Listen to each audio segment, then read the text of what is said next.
From space exploration to puppets to intertemporal dunking, E3 has got a lot of secrets up its sleeve outside the banners plastered on the convention hall. Yes, I'm excited for Microsoft's first-party announcements, and even more so for Sony, but it's in the blurry depths of unanswered questions and half-promises that I really get excited. Here are 5 games you probably won't hear talked about anywhere else. Medium Molecule are planning something. They've been up to something for a while. The last Little Big Planet came out in 2011, and when Terror was announced in 2012, they admitted they had another project in the pipeline. They even tried to show us some things they had been working on at the PS4 announcement, but no one had any clue what that actually meant. It's a continuation of Little Big Planet's build anything philosophy, that's for sure, but they've said that it's even more ambitious. Think total game creation, with simple tools giving all the power of the PS4 to the player. But again, all we've got to go on is this.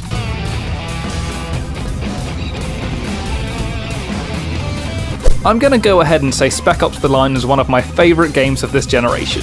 As an experience, as a spectacle, as a concept, it's just really good. If you haven't played it, book out a couple of days and do so.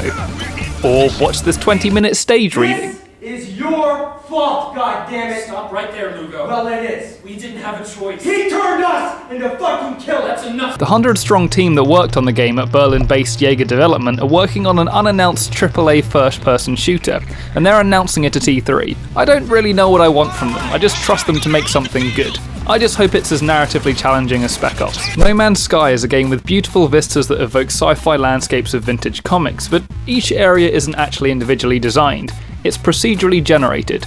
Rightly so, as the universe is pretty huge, to the point where each player is going to occupy the same one. Everyone starts on their own planet on the fringes of the universe and makes their way into the dark matter centre, or they just bum around and look at trees.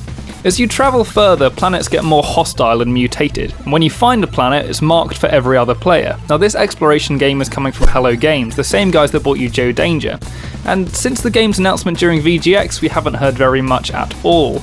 You can bet we'll hear a lot more at E3, hopefully presented by studio head Sean Murray, otherwise known as the loveliest man in the world. Sure, you might not be fans of Cliff Bleszinski's Twitter demeanour or the series of shooters he spawned, but the teasers he's dropped have been hard to ignore. We've only seen 2 concept shots and we don't even know about any arrangements with developers or platforms. But again, everything has a surreal old-school sci-fi feel to it.